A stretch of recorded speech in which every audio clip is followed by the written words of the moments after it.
Halo, selamat pagi. Apa kabar? Luar biasa karena kita punya Tuhan yang luar biasa. Amin. Alright, welcome back in this Andre Sabat channel. My quality time with Jesus. Alright, pagi hari ini ya, pagi yang indah ya, cerah ya. Saya tergerak untuk memberitakan, menyampaikan ya tema ini. Mercy surely triumph over judgment. Belas kasihan menang atas penghakiman. Wah,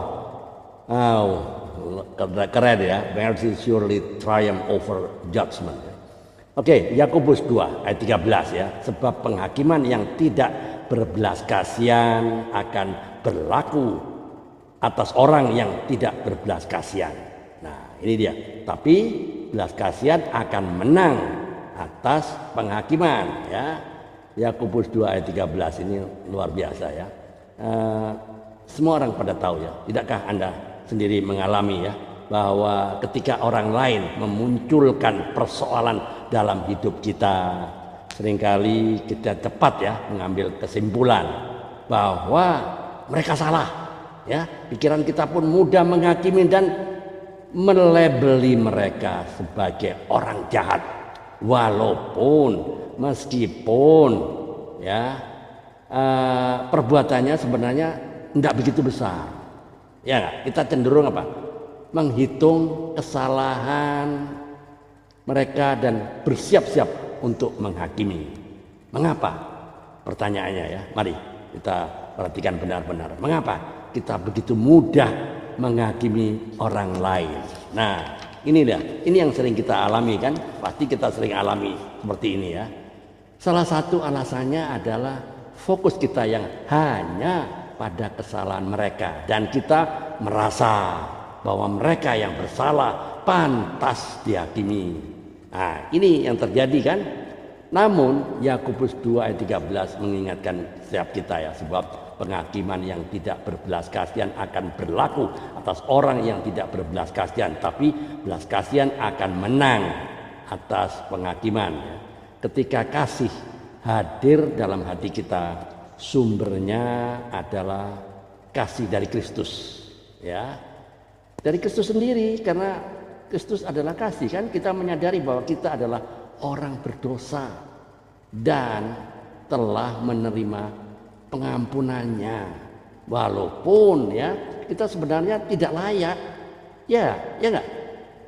Ketika kita menerima belas kasihan dari Tuhan, Dia menerima kita sepenuhnya loh, apa adanya. Dia tidak melihat kesalahan dan amarah yang kita pernah lakukan kepadanya.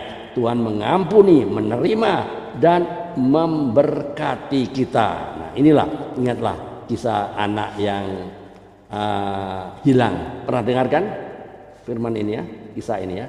Dia memboroskan semua harta bapaknya ya, harta warisan lah ya, yang masih hidup loh, dalam keserakahan.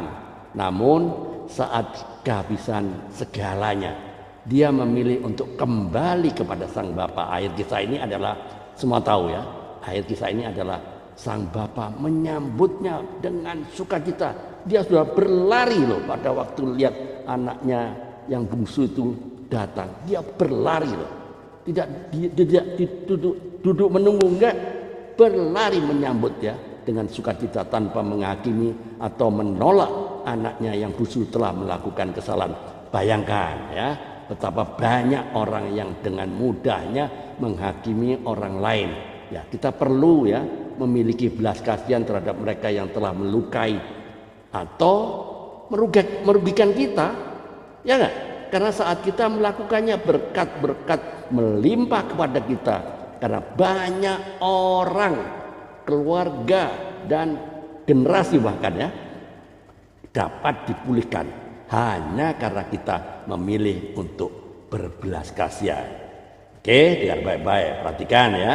Mari mengubah perspektif kita dan mengalami transformasi melalui belas kasihan ya. Saat kita mengampuni dan memperlihatkan belas kasihan, kita menjadi saluran berkat bagi orang lain, dan hidup kita dipenuhi dengan berkat melimpah. Wah, keren ya hari ini ya. temanya hari ini ya. Mercy surely triumph over judgment. Jadi belas kasihan itu selalu menang atas penghakiman. Tetap semangat.